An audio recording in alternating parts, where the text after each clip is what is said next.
tell you who are the NSA spies. I know. They're really dressed down.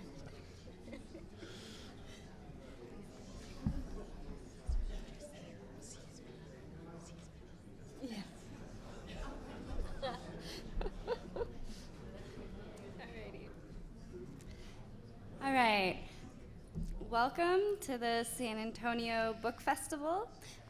This is the panel on Spies Like Us, the NSA, Big Brother, and Democracy. To my right is Dr. John Prados. To my left, Heidi Boghosian. And I'm Callie Enlow.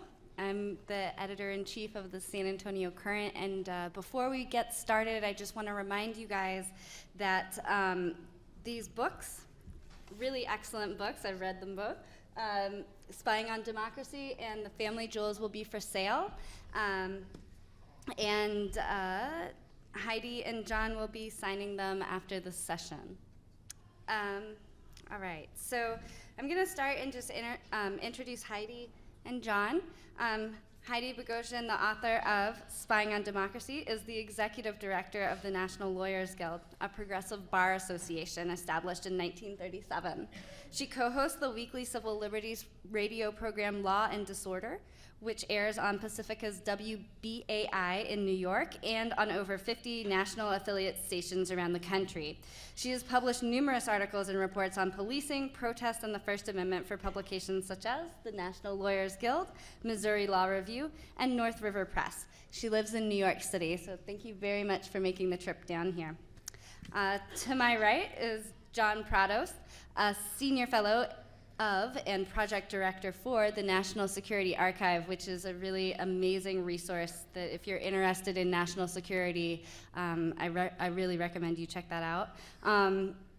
It's located in Washington, D.C., and he helps bring newly declassified secret records to public attention. He is an award-winning author of 21 books. I hope that count is still accurate. I know you're working on a couple. Is it 23? 23. 23. Including Islands of Destiny, The Solomon's Campaign, and The Eclipse of the Rising Sun. Okay. War veterans, American Friends Service Committee, anti-war protesters, Muslim college students, mosques, Black Panthers, suspected communists, draft resistors, suspected drug traffickers, government whistleblowers, U.S. senators and representatives, author John Steinbeck and Edward Albee, the Federation of American Scientists, former high-ranking intelligence personnel, anyone who traveled to Cuba or Russia during a specific time period, book publishers, peace activists, reporters for the Washington Post, Occupy Wall Street activists, and related Occupy activists around the nation, protesters and activists around national political conventions, LGBT activists, the Washington public school system, staff members and freelance writers for the magazine Rampart, syndicated columnists, scholars and academic experts, the Congress on Racial Equality, the Student Nonviolent Coordinating Committee, the Yippies, animal rights activists, lawyers of suspected terrorists, critical mass cyclist organizers in New York City, Martin Luther King Jr., Puerto Rican Independence Party, environmental protection groups, the People's Law Office, G8 Summit protesters, ABC News reporters, and anti-GMO activists. What do all these people have in common? These are all American groups and individuals known or strongly suspected of being the subject of domestic surveillance by the U.S. government or U.S. corporations. So in 2010, a two-year Washington Post investigation revealed that under the banner of counterterrorism, approximately 1,931 private security companies and 1,271 government organizations are currently engaged in intelligence gathering. And that's a statistic that was from your book and also in the Washington Post.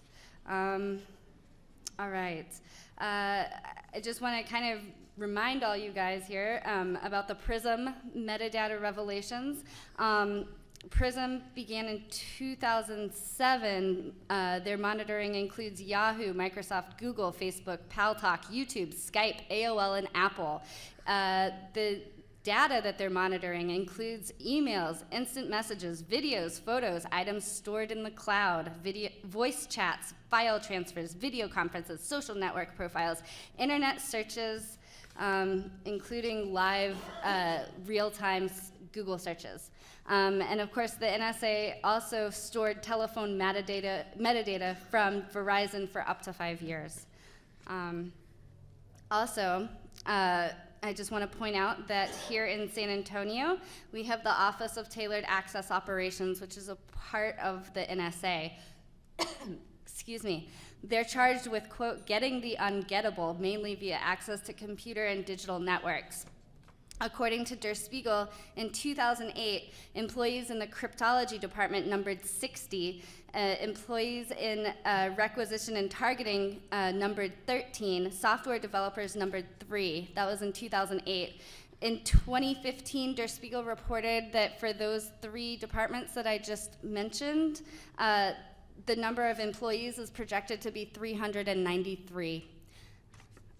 So, without further ado, I would like to begin this conversation by asking John about the revelations of the NSA domestic surveillance, which have shocked many Americans. I just want to know if this type of operation is completely new territory for the U.S. intelligence community. Well, there are 2 ways to look at that, really. One is the specifics of spying on communications, as in electronic communications.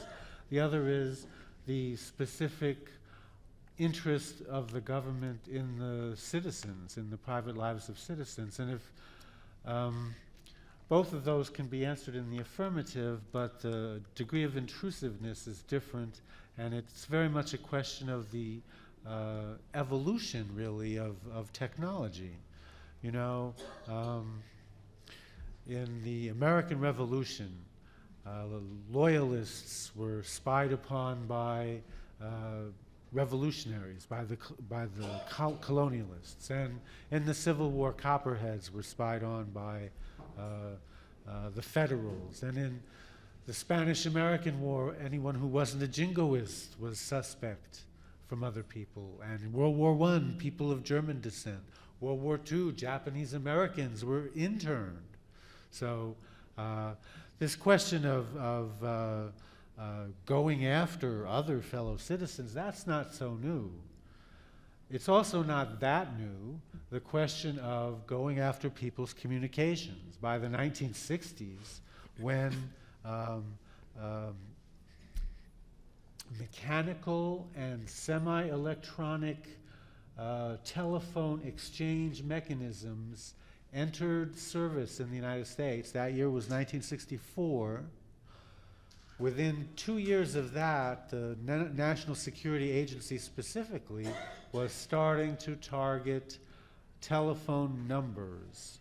At that time, it was their idea was they were going to pick up connections between American anti-war activists and maybe foreigners, whether they be Vietnamese agents or Russian agents or Chinese agents, with the idea of somehow proving that anti-war protest was a function of enemy spying.